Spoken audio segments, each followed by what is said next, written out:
Attention listeners, before we dive into today's episode, we wanted to let you know this conversation with the King of Juco does contain explicit language, which may not be suitable for all audiences, so parental discretion is advised. If you choose to join us, I think you'll be blown away by what a story he has, how he's gone from being a childhood baseball player in Korea to now becoming one of the most prominent, well-known voices in baseball. It's an inspiring story. It's an incredible story. We recorded this conversation with him during the World Series.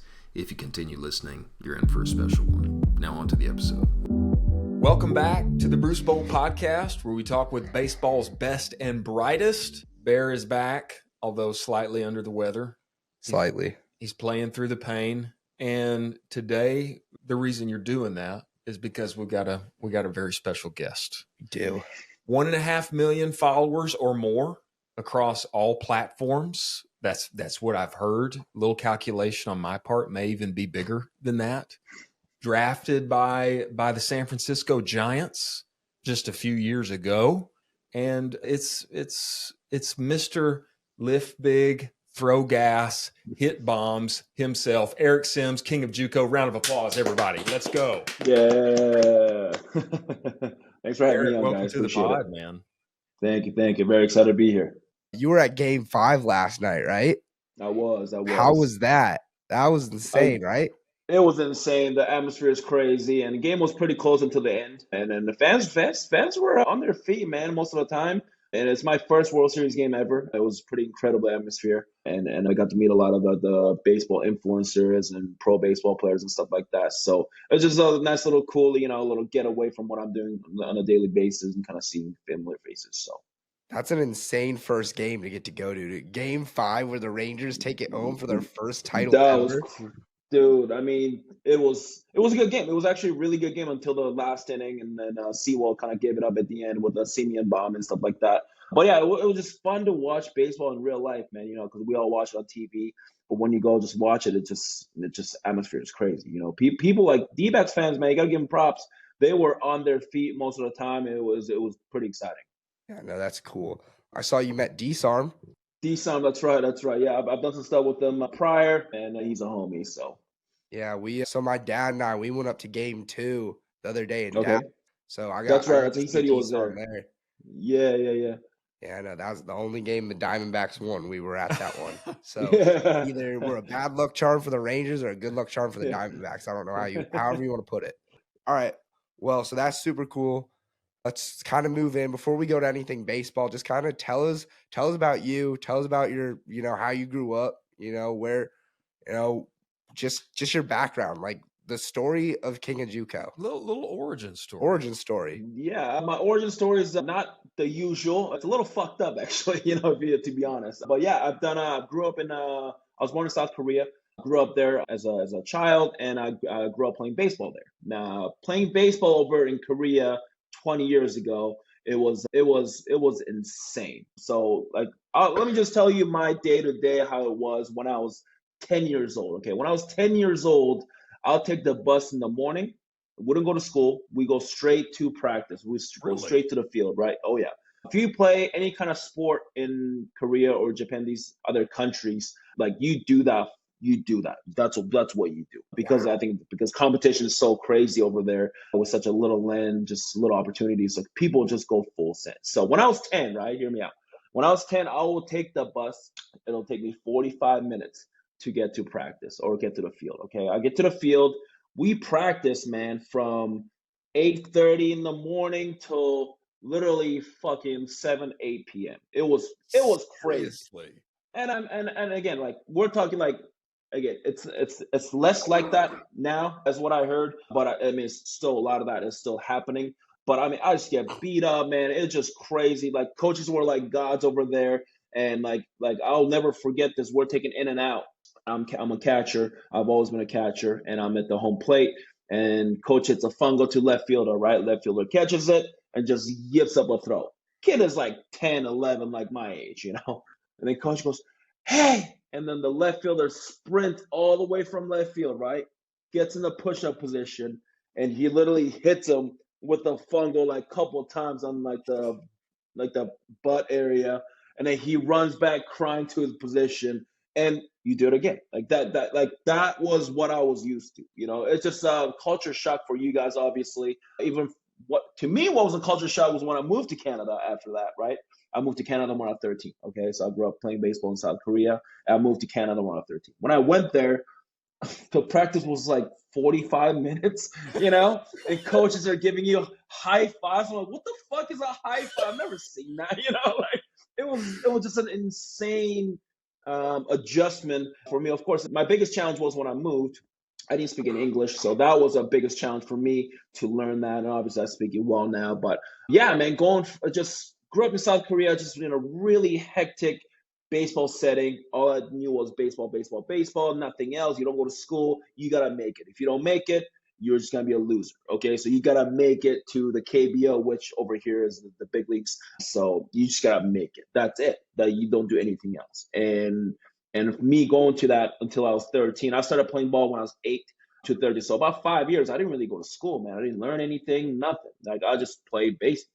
And I moved to Canada when I was 13, near Vancouver area. And I'll never forget, man, the first practice I go. And again, like I wanted to keep playing baseball because that's what that was my passion, right, as a kid. So my mom didn't speak in English at the time either. And she just like took me to this local baseball practice, right? Just some small town.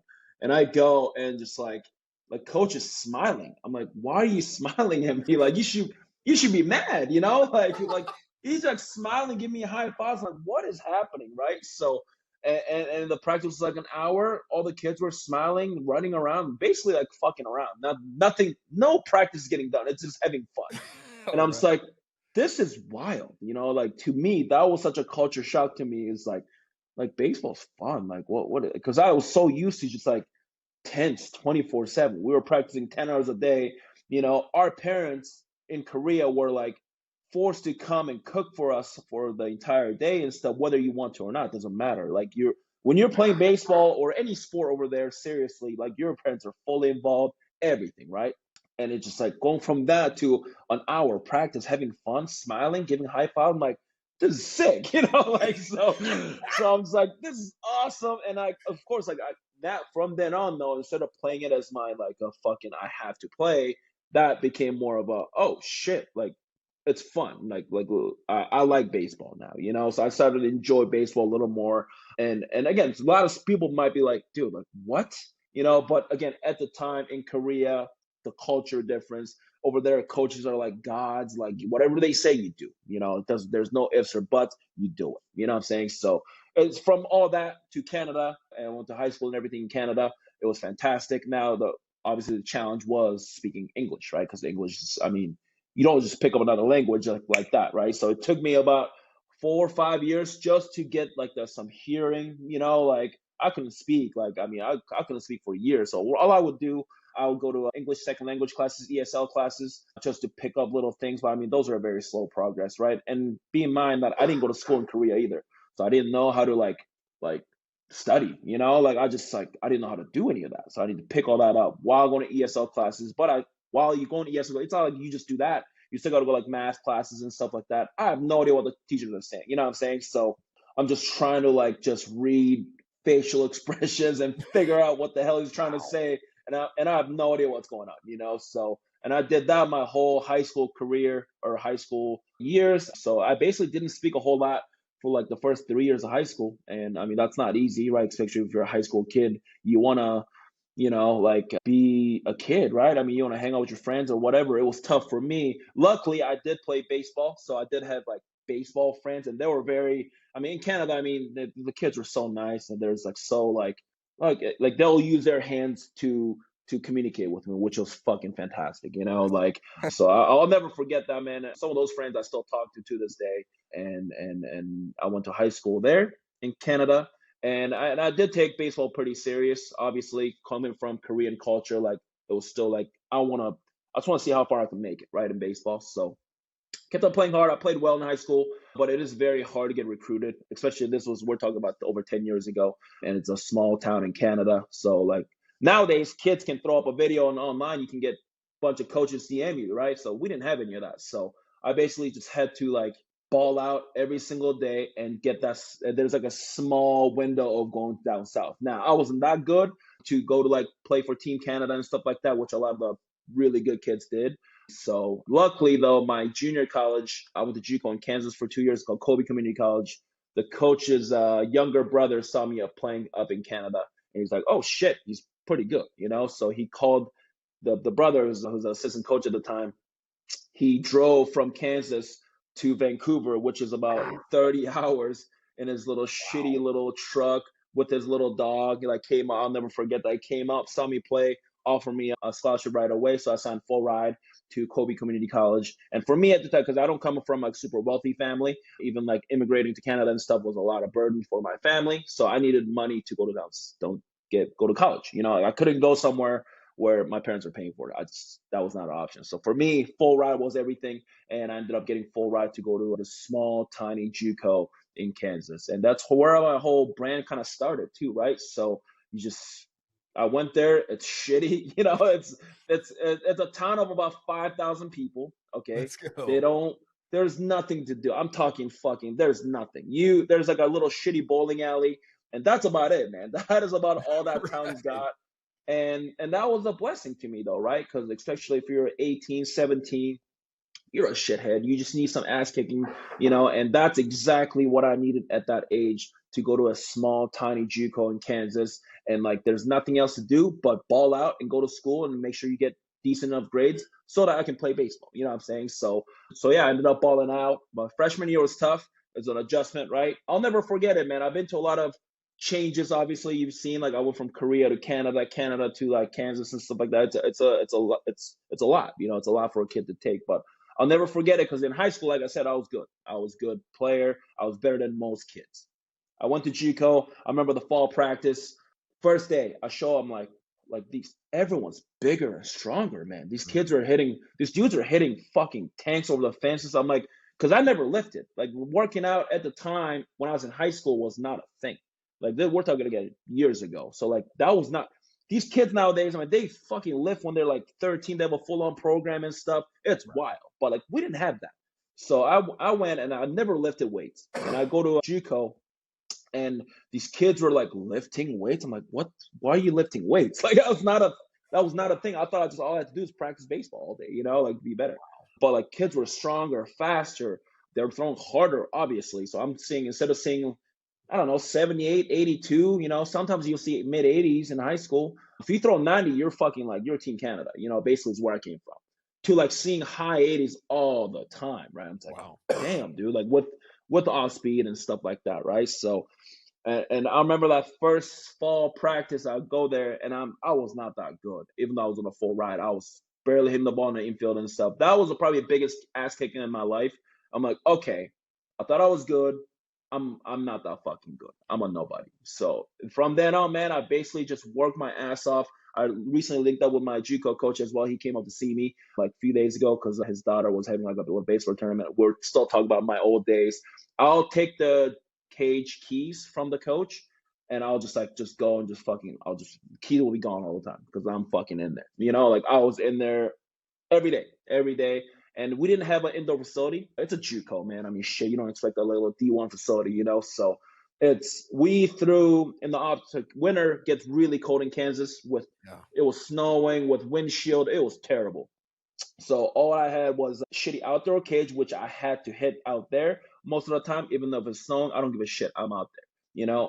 Or if I want to throw, we had a little basketball court, little gym that had like a coach threw up little shitty net at the top by the hoop, and I'll just do long toss like every day. I'm talking, that's probably the most DGAF where I was been like for in terms of training. Like, I'm like lifting every day, you know, throwing, hitting every single day because I realized I was not that good, right? Like, I thought I was good, you know, in high school and everything. I thought I was good, and I would go there. I'm like, dude, all these assholes are better than me. So I'm like, I'm not gonna just like be shittier, you know. That's I have to succeed in baseball. So I ended up balling out, train every day, and ended up getting stronger, faster. Started hitting tanks. So my sophomore year, I balled out. I think I was second team all conference and stuff like that. After that is when the opportunities started coming, right? So again, out of high school, I had zero offers. The only offer was the Juco that came up to see me. Like that was in mid-May. The only reason they did that because their catcher that committed to him backed out last minute. And coach still tells me that it was like the biggest blessing in the sky for them because I went there and balled out as their number one catcher for 2 years. So yeah, it ended up after the sophomore showcase in JUCO, I got like 60 plus offers. Funny story was because I'm from Canada, right? So I was still on a Canadian phone plan. My mom calls me. He's like, "What the fuck are you doing over there? Why is the phone bill so high?" It was like $300-400. And I'm like, "Mom, I'm telling you, like these are schools calling me. I'm not fucking around. Like these are like schools I want to sign me." She's like, "Oh, okay." Like she understood it, you know. Like I've never I've never paid over like $40, you know, the cheapest phone plan you can get in JUCO, you know what I'm saying? She's like, $300. What is going on, you know? But those are all the schools I want to sign me, man. So I got offers from D2s, NAIAs, D1s. And then I ended up choosing University of South Florida, which is a mid-major D1 in Tampa, Florida. And I went on visits to multiple schools. And I don't know if I'm not going off too much. Like I don't know if you guys want to chime in or whatever. You keep going. I'm just listening. I don't know about you. My story again is pretty fucked up. So I'm just like, you know, like, but if you guys got anything to say, let me know. But yeah, I ended up getting a bunch of calls, love calls from schools, and ended up going to a visit to Texas Pan America, which at the time they were NAIA. They're trying to get to like a D2 program or whatever. I go on a visit. This is my first college visit, right? And I'm like, I didn't know what to expect. I go there. I'm coming from a small town in Kansas. Our field was dog shit. It was snowing. It was cold. Dude, when the season started in February, like JUCO season starts a little bit earlier. Dude, we were shoveling snow off the field, bro. Every fucking spring just to play that game, you know? And I'm playing in like 40-degree weather with like negative windshield. Like it was terrible. And the wind over there is, dude, Kansas wind, like, is one of the worst I've ever felt. Like, when it's cold like that, bro, like, your whole skin is, like, it's on fire because it's so cold, you know? Like, you're like 3-4 layers. Like, you got, like, you're just trying to survive. Luckily, I had a catching gear on because I was a catcher. I'm like, oh, like, I'm better than these guys, you know, because I'm wearing the gear, you know? That's how bad it was. I'll go to South Texas, and it's fucking, like, it's hot out, you know? It's nice. And at the time, they're using like a little like ex-AAA stadium or something like that. They had access to. They didn't have a school field. They were a pretty small program, but they had access to this AAA. I'm like, dude, you guys get to play in AAA stadium? Like what? Like what? Yeah, let me sign here, right? So I call my coach. I'm like, hey, like Rocco, like I want to sign here. He's like, no, don't do it. I got other schools, better schools calling for you. So don't. I'm like, okay, whatever. I come back. As soon as I come back, I get a call from Louisiana Monroe, which they're a pretty good program, man. They're a really good coaching staff that year, and they balled out. They're like a first rounder that year as well, shortstop. So they're really good. And I go to this field, right? And then when you go to these visits, man, they take care of you. They get all your food, drinks, whatever. It's beautiful. And I go there, go on a field, and their field is like smaller, but like it's their own field. I'm like, oh, they have their own field, so they can practice whenever or whatnot. And then they had barbecue grills set up from like first baseline all the way to the third baseline. So when there's games going on there, like just barbecue, like like smokes, like all. I'm like, I've never seen that. I'm like, this is like the greatest thing I've ever seen. You know, like I need to sign here, and they offer me scholarship as well when I went there. And I call my coach. I'm like, coach, like I gotta sign here, man. This place got barbecue grills when they're playing. I've never seen that, man. I gotta sign here, bro. And then he's like, no, just wait. You know, we got other schools lined up for you, like bigger, better. I'm like, dude, come on, man. All right, I'm like, whatever. Okay, so I don't sign there. I come home. Literally, when I come back home, I get a call from USF South Florida. They're looking for a catcher, and it's in Tampa, Florida, bro. Like Tampa, Florida. Like what? I'm coming from Kobe, Kansas to Tampa, Florida. Like this is a fucking upgrade and a half, bro. Like this is unreal. So I remember I wanted to visit. I go there. I mean, the coaches take care of me. Field was nice, and just like I remember, like the dude that was already there. He's like a sophomore. He took care of me, but got me beers, like fucking like hanging out. You know, he invited some like girls over at the house. I'm like, what is this? Like this, I've never seen this. You know, I've never done this. You know, at a huge school, and then you go in. It's a brand new apartment complex that we're living in, and it was fucking big leagues. It was like I'm like this is ridiculous. Like I lived in a closet in JUCO. So in my sophomore year, no joke, this is still like legendary story at Kobe. I paid $50 a month because I was broke. I paid $50 a month to live in a closet from our baseball house. And our baseball house was already small. It's a shitty 3-bedroom house. It is bad. And then they had a little closet area, right? All you could fit in was a mattress, and that was it. And so all I did was basically throw on a fucking mattress, and I slept there. I slept for the entire year, paying $50 a month, which is that's basically free, So I paid $50. All I threw in a mattress. I had a little shitty, tiny little fridge, and that was it, man. And that's what I had. That's what I survived in. That's what I survived. I survived the entire year of my sophomore year of JUCO in that. Coming from that to go to a brand new fucking apartment complex with pools, and there are like multiple pools. I'm like, what is going? This is big leagues, man. So I go there. Team just takes care of me like it's crazy. And I'm in Tampa, Florida. There's people. There's girls. I'm like, I've never seen anything like it. I literally like don't even call. I call the coach and all the other ones, right? I don't even call it. I signed. And I called him after.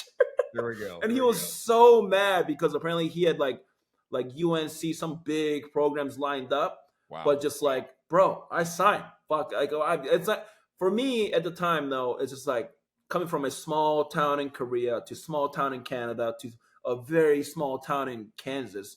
What's better than Tampa, Florida? It's like, I gotta sign here. I have to go here. So I ended up signing there, man. I still talk. When I met him a couple of days ago, we still talked about it. He's like, you should have signed there. I'm like, I had a good time in Tampa, I love that place. So I lived there for a year in Tampa, Florida at a Division I school. Again, another ass kicking when you go to fall ball. It's like, oh, I was good in JUCO again, right? So I was good, just like when I was good in high school. And there's a little ass kicking then when I went to JUCO, same thing. JUCO, I was good.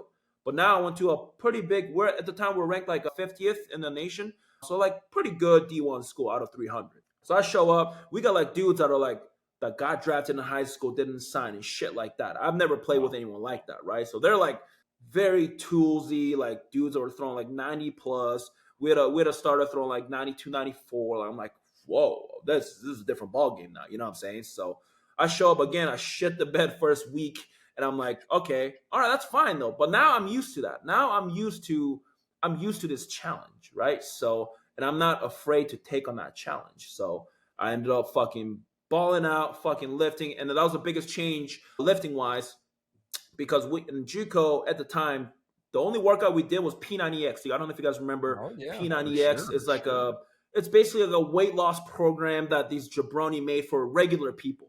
Yeah. This has nothing to do with baseball. Does that make sense? That's all we had in JUCO. So that's all we knew. So we just did P90X workouts thinking that's good for baseball, which it wasn't. But we're still like working out more than the other. So that was still better than doing nothing than I was doing in high school. And I went to USF where our strength coach was a football strength coach. So we had the same strength coach that football guys had. So this is my first time, like, I'm lifting big weights, man. We're benching, we're doing cleans, like we're squatting heavy. I'm like, this is also a change, right? So I'm like, okay, but I'm really good at adapting to the change. I'm like, all right, let's fucking go. All right, so I ended up squatting. My squat, when I started, was like 3 plates or something like that, like 275, 3 plates, just like regular people, like regular jabroni. And I ended up squatting like 450, like 440. Wow. But because like I'm like, okay, like this coach tell me exactly what I need to do. Like this is what like we had. That's my first time doing splits, like Monday, Tuesday, Thursday, Friday split, whatever. It's my first time doing that. I'm like, okay, I'm gonna go full send. That's all I did again. But I'm used to that structure, right, of the Korea, like very structured. So I'm like, I'm down with that. I don't care. Some of the guys were not like they'll kind of do it a little bit, like kind of fuck around. But I was fucking going full send. So I went full send. I ended up getting strong as shit. And then ended up with that, I was hitting better. I was throwing harder and stuff like that. So end of the fall, beginning of the fall, I was hitting less than 100. End of the fall, I was hitting like 440 with like 8 jacks. I led the team in the fall ball with homers, batting average, everything. So now that's also my first time getting like exposed to scouts and stuff. Okay, so there were 0 scouts in JUCO. I mean, fucking There's none. Now it's a little bit better because the conference got a little better. But even so, like you might get 1 or 2 scouts here and there max, when you're doing a big tournament. I go to USF in the fall ball, bro. We had 15 scouts. I'm like I'm catching, like, who are these people? They're like, oh, they're scouts. Obviously, they look like scouts. They got radar guns and shit. I'm like, right. What is going on, right? So I'll never forget it, man. I had my first questionnaire, like a letter from a big league club. It was the Rays. I believe it was a Rays. That was the first one I ever got. I showed them the locker after fall ball practice. We had a little scrimmage or whatever. Come back. There's like a letter in my locker. There's no one else got it. My locker is the only one that had a letter. I'm like, what is this? And everyone's like, people just like kind of like dabbing me up a little bit. I'm like, hey man, good shit or whatever. I open it. It's a questionnaire. So basically, what it is, like, it's a questionnaire the MLB teams get you to fill out before like you get drafted. And basically, when you get the letter, it's like, okay, you got a shot to play Pro Bowl. Basically, it's that sense of that. That doesn't mean you're gonna get drafted. Some people, like some of my friends, had these and they didn't get signed or they didn't get drafted or whatever. But I ended up, I got my first one. I'm like, oh, this is like a life-changing moment for me, right? Because I'm from a small town, Kansas, to like, boom, all of a sudden, like, okay, now, like, whatever I did, all that, like, I wasn't sure if I was good enough to play Pro Bowl. Like, I've always wanted to play Pro Bowl. That was my goal, right? Like, when you're a kid, every kid wants to play fucking Pro Bowl, right? But you don't know if it's a reality or not. But that's the first time, like, oh shit, this could be a real thing, So I ended up getting my first one, and all of a sudden, again, I balled out. While I was doing that, I was destroying fall ball, and I'm facing our scrimmage. We're facing dudes throwing like 90 plus, our own pitchers, right? And I'm just nuking them left and right. And I ended up getting 25 questionnaires from 30. Like there were 30 teams, there's 25 questionnaires. So I'm like, wow. This is like I went from a nobody to like, oh, apparently I'm going to get drafted now, so I went through that. I think I got the most questionnaires than anyone in the team. But I mean, some guys did have like questionnaires from like years prior or whatever. So I think they were okay with that. But anyways, ball down the fall ball. I'm like, dude, I'm going to get drafted. I'm going to ball the fuck out. Let's go. And season comes and I shit the bed. I went from hitting 400 in fall ball, hitting 8 jacks to I ended up season like 240 with 0 homers, which was fucking like very, very disappointing. And we started off this season, preseason, they do preseason ranking and stuff at the D1s. We're the biggest conference, which is a good conference. We had like UConn, Louisville. So I was playing against dudes like Preston Tucker from Florida. I played against George Springer. He went to UConn. Nick Ahmed that also played at UConn. Matt Barnes also at UConn. Wow. I was playing against Yasmani Grandel at Miami. Like I was playing against dogs, right? I was playing against big leaguers, like now big leagues, you know what I'm saying? So and it was a culture shock, man. It was like to see those motherfuckers. Oh, dude, I remember playing against Yasmani Grandel, right? I'm like, why are you here? I was just like looked at him like, why? Switch hitting catcher, bro. He was a good catcher, like throwing guys out, good arm. And he was hitting fucking nukes from both sides of the plate. It was a joke. Like I think he had like 400, like just crazy numbers. And I'm like, I saw that, right? I'm like, dude, like this is next level stuff. I thought I was pretty good getting all these questionnaires and stuff. Like these are like for sure first rounder. I remember playing against Yasmani Grandel. They're like probably like 60 scouts. I don't know how they have 60 scouts when they're 30 big league teams. It's like they're like cross checkers. They had like scouting directors, everybody showed up. I'm like, oh my, like this is wild, so I played against that competition and I just couldn't figure it out, so and I'm hitting 240, offensive wise, 0 production, but I was a good defensive catcher. I threw out a lot of guys. I had a good arm behind the plate and I threw out like more than 40% of the runners, which is elite, so I threw out a lot of guys and good arm, so there is potential there. So I ended up getting drafted regardless, I ended up getting drafted in the 27th round by the Giants, which is funny. I don't even think I signed a questionnaire for the Giants. I signed for all these other teams, and the team takes me is the one I didn't even sign a questionnaire for, So which is wild. But yeah, that draft story is also fucked up because I thought I was going to get drafted higher still because I'm like, oh, like, I mean, I was getting a lot of interest. And when you're close to getting drafted, all the scouts will call you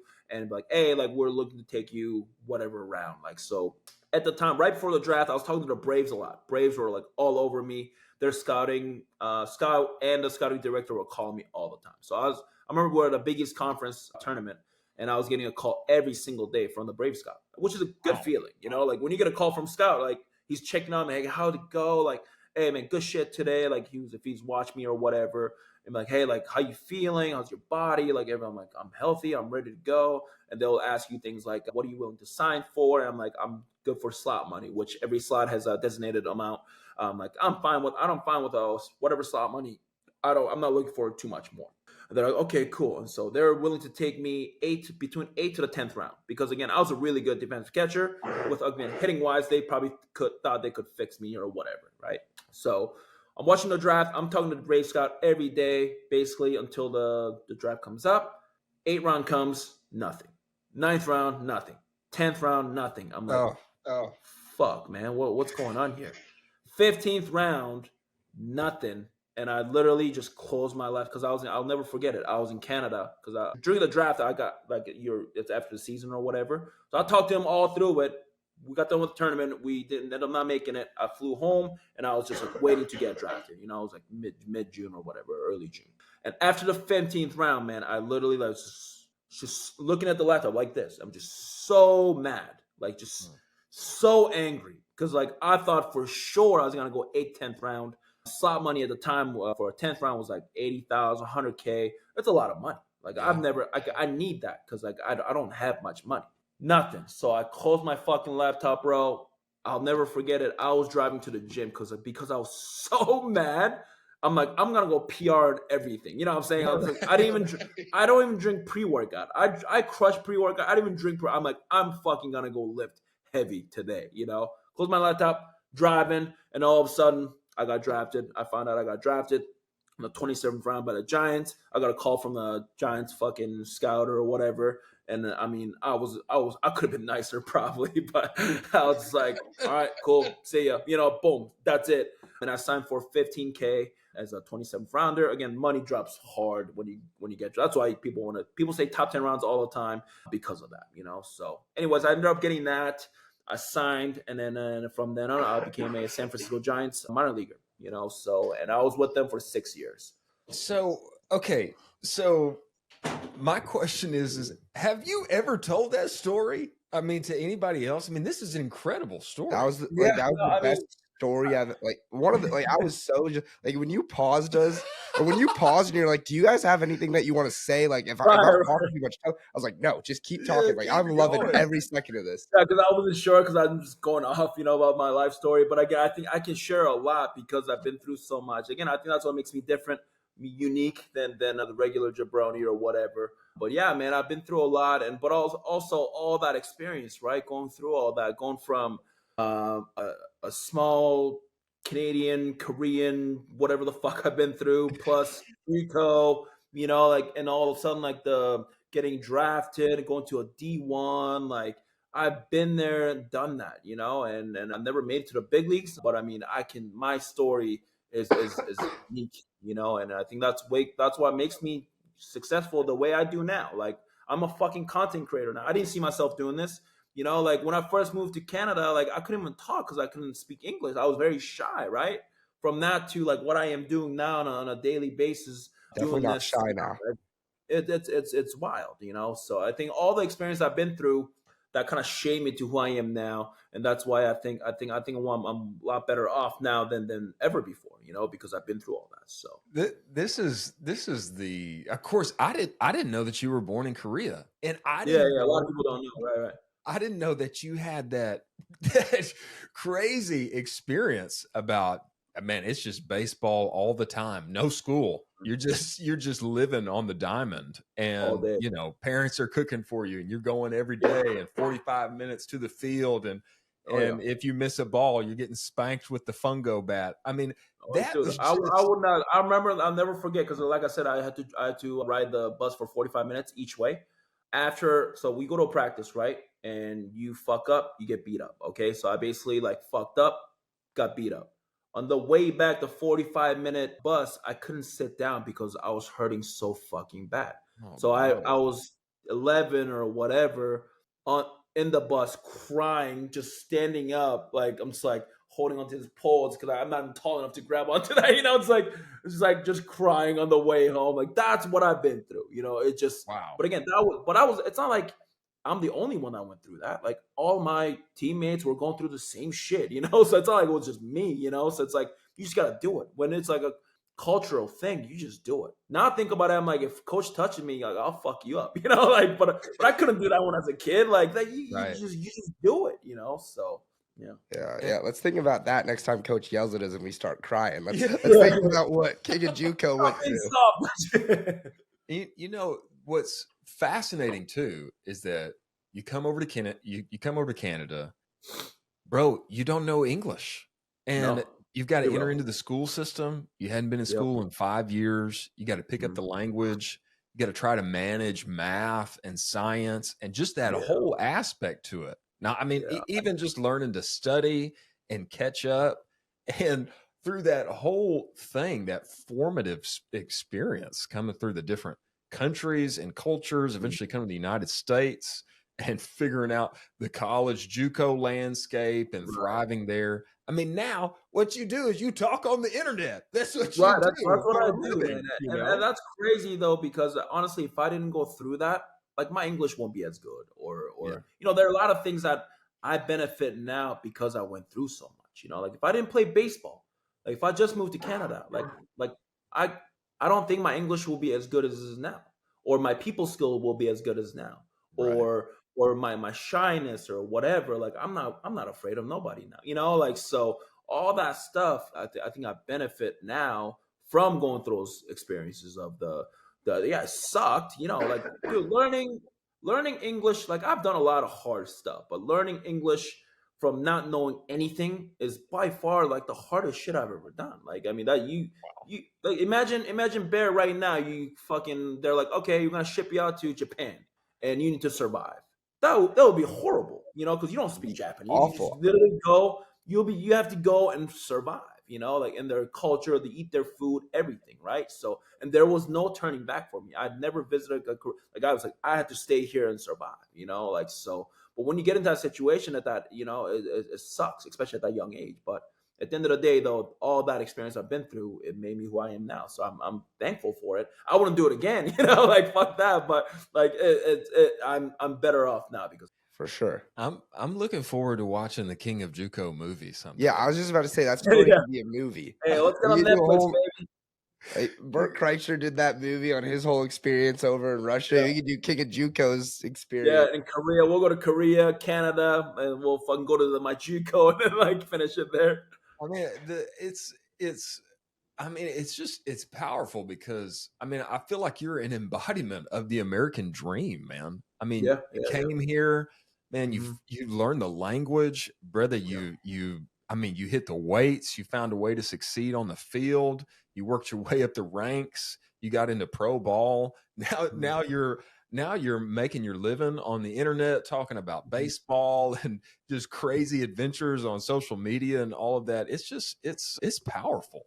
Appreciate that. Yeah. What I think is really cool about it is that I had never heard about it or like any of your story until just now. Like I know you from what I've seen, but like your backstory, like you don't talk about it. And I think that's actually really cool is like when you keep stuff to yourself, like the only way people know about Bruce Bold is if they ask me. Like if none of my friends knew about it for the first like year or 2 years of me working on it, and then they saw something that was like Bear Mare has a company.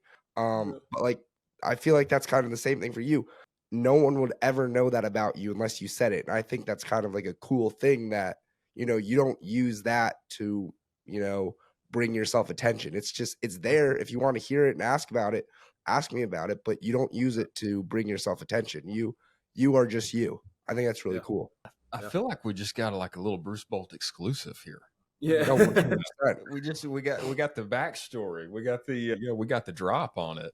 Yeah. Okay, so connect the dots for us, Eric, because obviously, man, seeing from where you came from to where you ascended in baseball and the grind that you went through along the way, I feel like there's just a ton for our listeners, our customers, the Bruce Bolt community to glean from that and see and and just get a window into what it takes to succeed up to that level. Connect the dots for us now, though. How did you go from playing in the minors to living on the internet and being, I mean, frankly, one of the most well-known, most watched persons in the realm, most influential for sure? Yeah, I mean, one of the most influential voices in baseball. I mean, how did you get there, man? Yeah, that itself is another story. We're gonna be here for 2 hours. No, just kidding.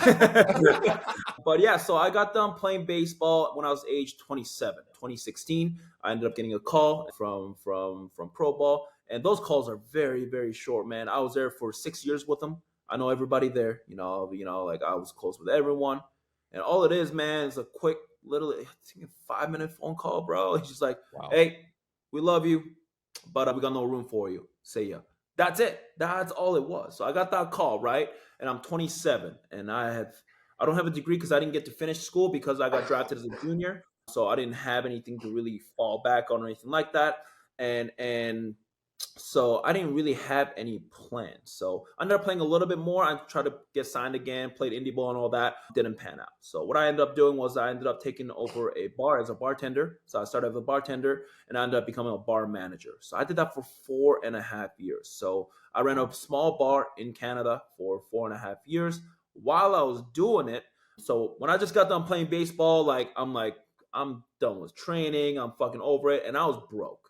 When I got released in 2016, I'll never forget it. All I had was in my bank, I had $500 to my name. So that's all I had, $500 cash. Because my 15K signing bonus, that's nothing. After tax, I got like 11K. And those I use off to live off in the off season, right? So you live with that money in the off season, whether it's buying food or supplements or whatever, gym membership, whatever it was, And then I was working every off season to give baseball lessons. You get like $50 an hour or whatever, and then you use that to, gas or whatever it may be. I basically just survived pro ball, okay, with barely nothing. And when I got done, I remember checking the bank account. I got $500 left in my checking account. That's all I had. I have no degree, $500. I'm 27. All my friends from high school, they're working their jobs, making 50, 60K a year. You know what I'm saying? I'm just like, I'm really behind, so I ended up, the only jobs I could get were like service industry that would hire with no background or no nothing. Even like anybody, if you want to be a bartender, you can get a bartender. You can go apply multiple fucking bars and you can get a job, like whether it's a bar back or bartender. So I ended up getting a job as a bartender. It's something I've never done before. And as soon as that happened, I'm like, okay, I need to go full send here, just the way I am. So like I learned about like bar tricks and fucking slinging drinks, recipes, everything. I went full send on that. So I ended up bartending for a year and a half, 2 years. And then I became a bar manager, ran the whole bar for 2.5 years after that. Now, when I was doing that, I didn't do any workout or nothing. I basically got really out of shape. I went from my playing weight when I played was 240 with like muscle, and then when I got like in the midst of the bar managing, I got up to 290. So 290 is the heaviest I've ever been. Now, usually stuff like that happens when you're not doing physical activities all the time, right? So I ended up, it's just one day, man, out of nowhere, I just like got up, I'm fat as shit. Look at myself in the mirror, I'm like, damn, like you gotta change, all right? So from that day on, I started training. I just started training, and at the time, this was 3-4 years ago, I just didn't see a whole lot of really good baseball like training content out there, other than a bunch of like do this and you'll gain 5 miles an hour. Like, no, that's not how it fucking works. Okay, so I ended up just sharing my training process of how I'm gonna go from really out of shape. I'll never forget it. I went to go throw. First day one, like I am out of shape as shit. I was to go to some local, tiny little field in Canada. It's like a little league field, and I'm throwing in a little league field with a pocket radar. That's what I had from playing. I threw 74. I threw 74 max. I'm grunting, and my elbow's hurting so bad. I'm just letting it eat. I'm like, I just want to see where I'm at. I didn't do shit for over 2 years. Let's see where I'm at. Throwing 74. I'm 290. I'm like, okay. That is my starting point. Let's take it let's have fun with this shit. Let's take it. Now every single day I journeyed my training, my eating, my lifting. I started going to the gym, like all that. Now, funny story with the gym, like I ended up getting kicked out of my gym because I was too loud, like lifting weight. Like I lift, and I was lifting heavy, like I still do lift heavy. So I was deadlifting like 500 pounds, like squatting 500, like, and then the gym was like some 24-hour fitness. They're like, yeah, you can't do that here. I'm like, okay, like so I remember, I'll never forget it. The lady that ran the gym, she was the owner. She came up to me like, hey, like, you have two choices. You either get kicked out now because like you can't do what you're doing now, or number two is change your how you work out so that it's not as like crazy, obnoxious, or whatever. I literally looked dead in her eyes. I'm like, okay, today's the last day. See ya. So I went home that day, started researching, and this is about the time like where COVID kind of was starting. So like they were getting shut down anyway. So I'm like, whatever, I don't give a shit. So I went home and I YouTube like concrete gym, like because I saw one like something somewhere. I saw somebody making concrete, so I made my entire backyard gym with concrete weights. I'll never forget that. I mean, that's when my stuff was kind of taken off. Like, but if I didn't do the concrete weights, man, in my backyard, going to Home Depot, buying fuckload of concrete and making these shitty 35, 40-pound weights, I still have videos on my IG from those days. I wouldn't be where I am now, like so. And so I ended up literally building the gym with concrete weights. I bought a little like those what do you call those, like rebars or whatever. I taped them up, and then it was just the jankiest setup for a gym. And I ended up getting stronger because I'm like, I don't care. That's the thing. I'm used to it. I'm used to having nothing. I'm used to that. Let's make it happen. I'm good at adapting. Let's make it happen. So fucking I built up concrete. And then I started sharing like I said, I was sharing all my throwing, training. People like, what the hell is that? You concrete weights? Like, this motherfucker is crazy, like, and then I did the journey of, I want to throw hard again. So I ended up doing the biggest thing that got me started doing what I'm doing. Is called 95 or Die journey. So I went from so I started training from 74 and I got up to all the way to 95 on the mound.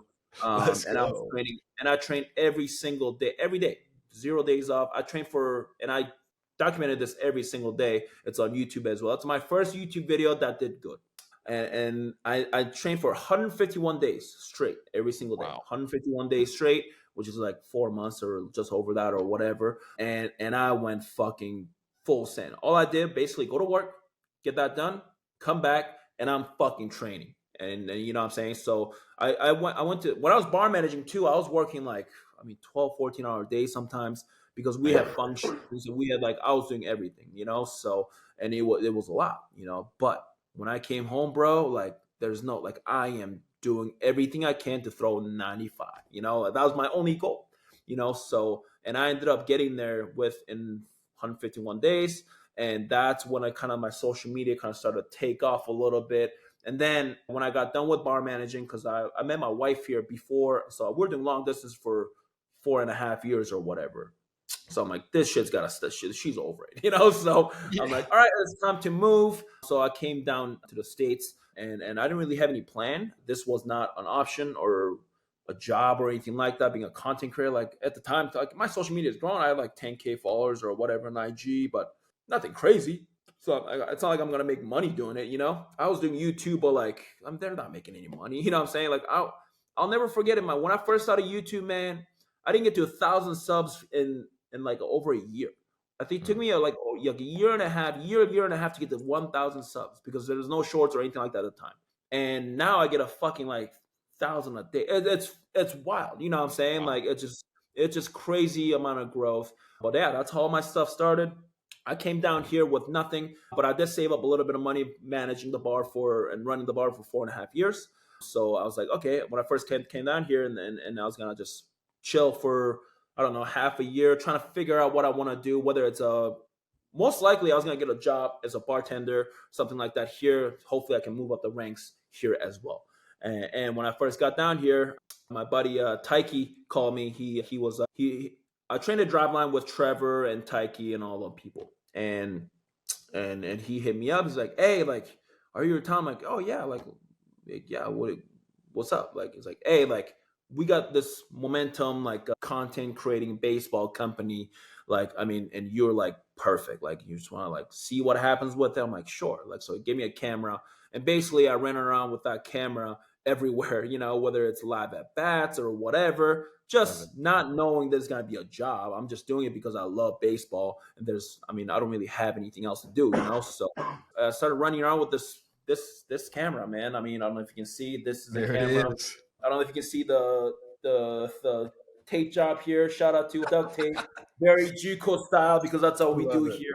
It is a slightly different camera. It's a little bit better than what I used to, but hey, give me this setup and like have fun with it. I'm like sick, so I went everywhere, started shooting content, and my shit started to blow up. So like I'm facing like pro guys, and I'm like talking shit. It was like everyone's like, who the hell is this guy?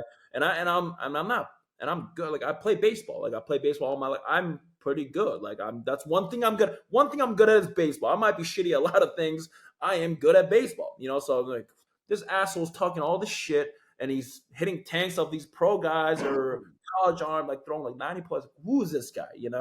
And then like the concrete weight stuff came about as well. Like people are like, dude, I've seen you at concrete gym or whatever. That's you. Like, so my started to take off, and then linked up with like the Momentum crew, and then they wouldn't hire me as a content creator. So that's how my journey started as a content creator at Momentum, and kind of doing what I'm doing now as a living, man. So, well, Eric, I think you're selling yourself a little short, because I know that you're good at baseball, but I think you got some design skills on you too, because I mean, I've been hey, I mean, we got a banger coming soon. Can we share that? Can we share that here? Or yeah, we can share that you've got gloves coming. We just won't. I'm gonna send you something real quick. We just can't show it to the camera. We can't show it. We can't show it to everybody yet. But you can see it because it's your glove. The prototype.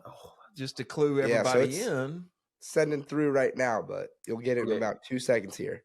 And just for our audience listening, there may or may not be some. There's the chime. Some live reaction. King of Juco batting gloves. King of Juco Bruce Bolt batting gloves coming down the pipe. Dude, let's get that live reaction. What? There it is. That's nice, dog. That's nice. You got to stay through the whole story to get the big reveal at the end. I mean, not that we're showing them, but I think this is a good foretaste of what's coming down the pipe. I like this. They look pretty phenomenal. That's nice, dog. Hey, stay tuned, everybody. Stay tuned. Exactly. Stay tuned. No, they turned out beautiful. I'm excited for those. They're a thing of beauty. They're a thing of beauty, and I look forward to getting to reveal them to our whole Bruce Bolt community. Let's go, baby. Eric, we really appreciate you coming on the pod today, man, and telling your story. Sure. That has got to be a Netflix movie someday. Yeah, Netflix movie. But I was also going to say that's got to be, so far, I think, are the favorite podcasts that we've done. My favorites have been with the influencers, or what we call our global ambassadors, you and Coach Rack. Those have been my two favorite. Because like hearing y'all's stories to where you are now. Yeah. I mean, I think they're incredible. Yeah. Like I've like what you told it. Like I didn't want to stop listening. I was hoping you were going to keep going the whole day. I was going to cancel all my meetings. Yeah, man. Again, thank you guys for having me on, and I'm glad I got to share a little bit of my story. Again, I don't get to do this all the time because like it's not something I do. Like you said, Bear. Like it's not like I'm like, hey, like everyone hear my story. Like I don't care about that. I'm just gonna be me. If you love me for it, great. If not, no big deal. But hopefully this kind of stuff is a good little, like little instead of me doing crazy shit like wearing baseballs in the nuts or something. It's a nice little change. You know what I'm saying? Which I'm willing to do that. It's a nice little change on like where I came from. And again, I think not many people know the full my journey and stuff like that, and I don't get to share these often. So thank you guys for providing this platform to share my story. And just again, I think we could have literally sat down for like 3-4 hours and just we could have went off too. But it just thank you guys for making it comfortable as well. We get King of Juco Bruce Bolt podcast part 2. We'll sit down for another. Let's go, baby. People want it. Give it to the people. Give the people what they want. The people are gonna want it, but I think Chris and I want it more than anyone. We do. and Eric, just in case there's a few people on planet Earth that have not yet discovered you and found you and subscribed and followed you, where can they do that on the interwebs? You can search King of Juco. That's my brand, or my name, Eric Sim. My YouTube channel, I still keep it Eric Sim. It's my name, and the reason is that because when I first started YouTube, I want to see how far I could make it with myself, and that's why I'm not afraid to show myself in the videos and stuff, and that's what I do. But I just wanted to see how far I could make it in this space of baseball YouTube, baseball content, and that's why I still use my name, Eric Sim, to do that. And you can find me on social media. I'm everywhere, man. I mean, whether you hate me or not, you probably fucking see me. So like, if you see me, make sure you fucking subscribe, okay? We love it. And King of Juco, Bruce collab coming soon. Coming soon, in the works, but we'll get the reveal out there. This was just a little taste. I'm glad you liked the way they turned out. When I walked in today and I saw those, that's honestly, when we designed them, like, you don't know what it's gonna look like because I mean it's just like, you know, on a palette or whatever. But that's nice, dude. Oh, it's good looking. It is. I'm excited for that. I think people are gonna love that. Yeah, I'm excited. Shout out to Bear for making this happen, man. The beautiful designs and just fucking awesome. I'm excited. Yeah, I'm super excited. Eric, thank you again for hopping on this and talking about your story. And yeah, just really appreciate it. This was fun. That was great, guys. Thank you so much. Thanks, awesome. Man. Thanks, Eric. Appreciate it.